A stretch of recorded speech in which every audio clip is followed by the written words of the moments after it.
Hey guys, what's going on? So today we are going to review some games against Destro and Holy Priest, which I think, well, this one game, um, where a lot of people have trouble against Warlocks in general. I think Aetherlocks is probably more annoying this season because of the slow, but Destro is just as hard sometimes if you aren't used to it.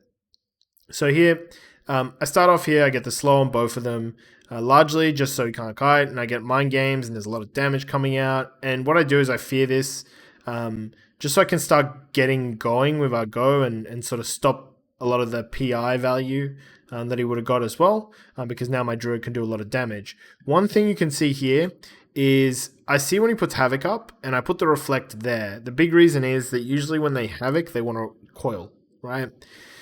When you're running the double reflect legendary, usually they will remember to get the reflect off you and then forget that there's a havoc on another target. And when your target kind of pops out and they try and coil, or they kind of try and get in line to coil, you get the coil off. So what happens here is he gets coiled, and then that stops a lot of their initial go as well.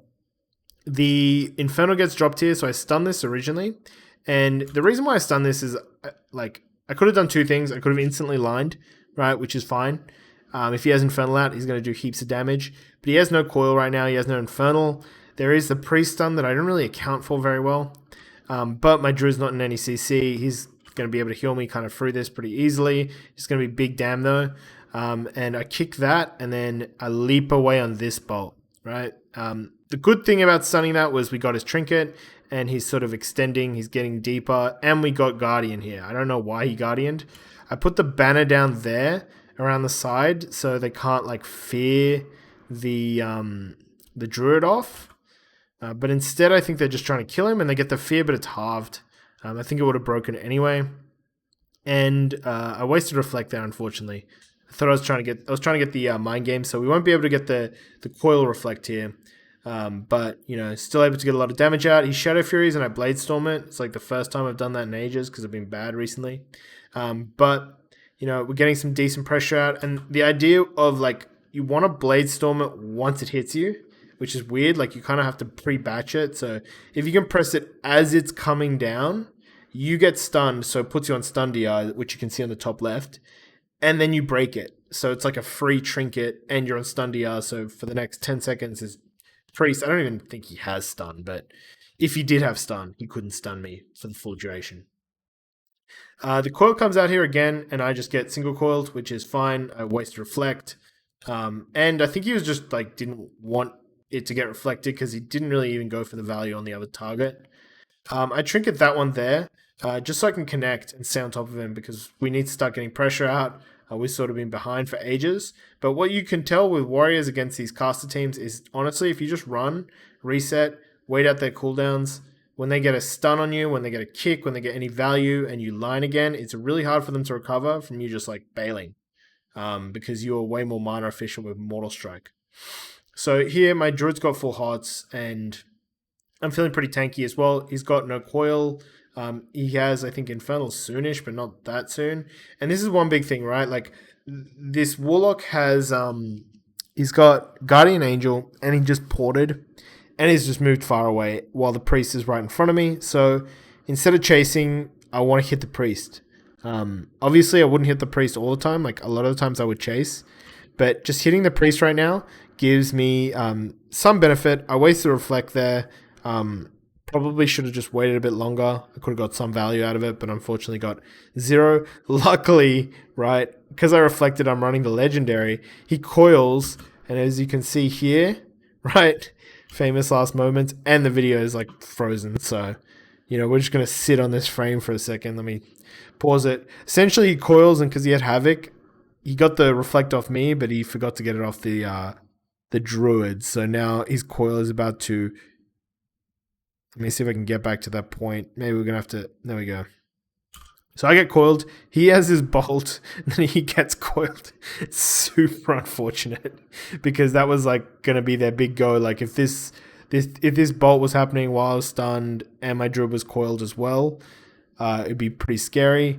But my druid dispels that Shadow Fury pretty quickly, and I reflect this bolt. I think he kind of almost just got frustrated about that, to be honest, because this is when they kind of tilt and they're using a lot of buttons here and then eventually try and bail out. I get the stun out, he trinkets it. And here he gets an MC on me. Sort of okay though, because I can just switch to a different target. What they're trying to do essentially is to bail some time, so that he can get his Infernal out and get damage out and get Coil again. But now I'm like sort of just chilling. I know they don't have too much mana, and I see he puts that what's it called out? Coil. I don't get the reflect on it this time. But I was able to reflect while I'm in the coil, so it still messes his GCDs because he's got to spend a GCD getting rid of my reflect, and then he can't do anything on the druid who has an 8-second reflect as well. I kicked the fear there just because I didn't want I didn't want to get feared and all this kind of stuff again, and he couldn't really coil, but I'd get too much off with the Chaos Bolt, but probably should have just saved it for the Chaos Bolt there. He Shadow Furies. I missed the Blade Storm, but it was DR'd anyway, so no biggie. And I Blade Storm the Fear instead. I sit here, and this is when he uses Wall, and this is one big mistake that I think a lot of warrior or melee players do when they're versing casters, is that they'll see a cooldown like this, and they'll be like, whatever, I can just tank it because, and I do this all the time. You're like, I can just tank it because I'm winning and I've got more health and stuff like that. Honestly, casters are much better than you at turning the game around, randomly with this wall. And honestly, if I was sitting there and I just took 3 Chaos Balls to the face, and then that Infernal happened, I'd probably be dead. So, you just got to be smart with it. There's no benefit of really fighting when he's got stuff. You just pop out and you kind of do stuff like this where you're in and out. I probably didn't even need to chase here, honestly. Probably could have just lined and waited for his Infernal to go down. But the Priest is also super low on mana, so you don't want to give them too much. And I'm in D-stance for this whole thing. I see he has Power Infusion, so I just leap.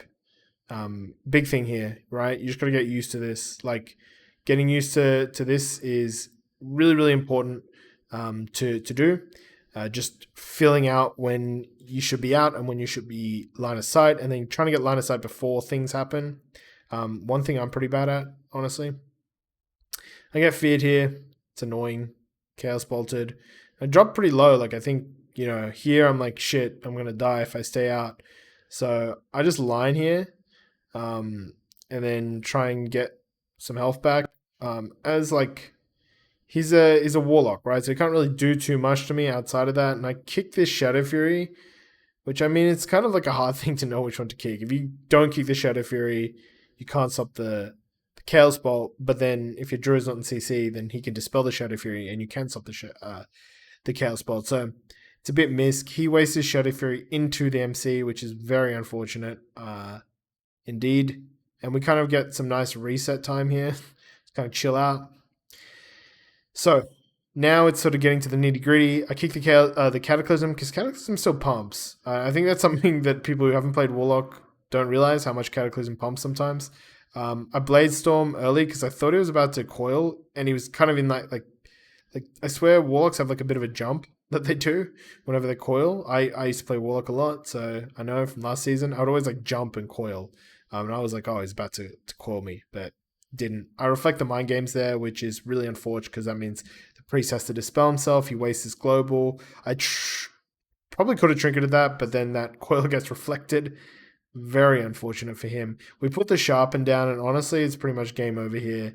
I just parry because I don't want to take any damage or take any risk that we could possibly lose this to some crit, and the game is finished. Once you have sharpen on a target, about 7 minutes into dampening, there's not too much they can do. So that was a pretty low team, but we've been playing pretty, I had been playing. My Druid did fine. Pretty meh recently, so hope you guys enjoyed this video. Hopefully it was useful for you to get a better idea what to do, and we'll keep posting videos like this because I always enjoy doing them. All right, take it easy, guys. Peace out.